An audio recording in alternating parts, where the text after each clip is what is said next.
J-Drone here. This is an X7 Space Explorer that I picked up on Hobbytron.com. We're going to give you a general flight review. Go ahead and turn it on, throttle up and then down, and then you are binded. Let's take this outside for a little flight. It's pretty chilly, 34 degrees out, 7-mile-an-hour wind with 40% humidity.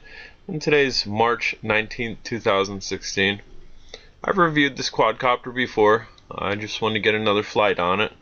And we're going to check out some of the flip features on this, as I don't believe I did too much with that before. Your flip button is all the way on the bottom of the controller. As you see, I just had to look at it. I'm not too familiar with it. It's above your speed button. At the bottom of your controller is two buttons, and the bottom one is your speed. This only has two speed settings, and then the one above it is your stunt mode, where you press it and then you press your direction and it'll flip. As you see, we just did a barrel roll, so you press that stunt feature, and then to the right to barrel roll to the right, to the left to barrel roll to the left.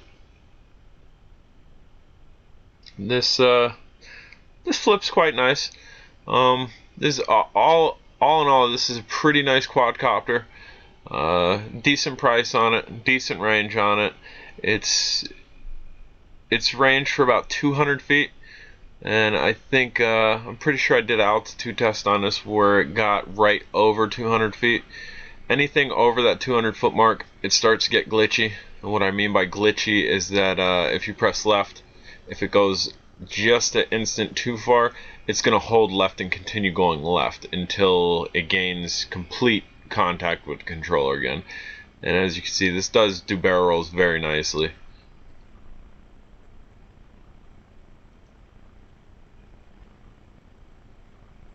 If you're just learning how to fly these, there's a flip for you. This is a decent starter. It does come with a camera. I don't have the camera on it, just because I'm not concerned with recording any video right now. I was kind of looking to show off the flips and barrels, which, as you can see, I'm doing them in quick succession, and it's working very well.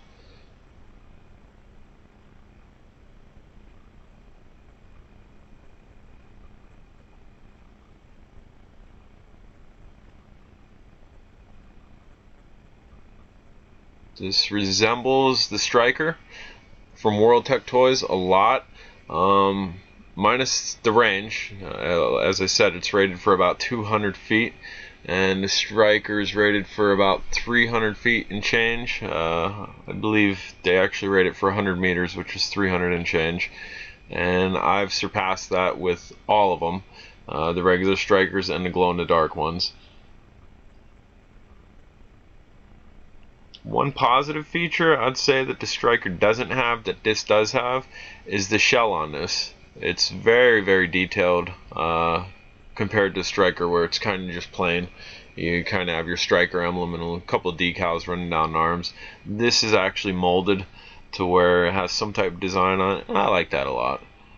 It's definitely visually appealing. As you can see, we're up there in the sky. We're not extreme high where we're about ready to lose it, but we're high enough.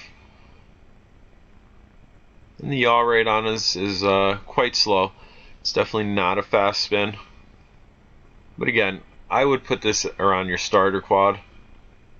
Bam! Oh, getting tied up in the tree. We're down and we're up. Zero issues. We didn't break nothing. That's good. I like a quadcopter that can take a couple hits.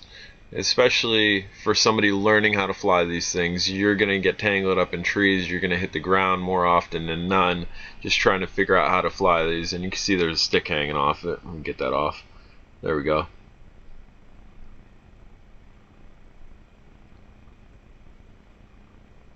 Again, this is the X7 Space Explorer I picked up off Hobbytron.com. And it flies really nice. You can see the yaw rate I just demonstrated. Very slow yaw rate. And we are blinking, which, again, I've flown this one or two other times before. I think those indicator lights are a little bit premature. So we're going to fly this a little bit longer. I'm not going to fly it until it hits the ground, but I have a vague idea of, and there's that body I was talking to you about, I have a vague idea of how long I could fly this before the motors actually do cut out and it goes to the ground.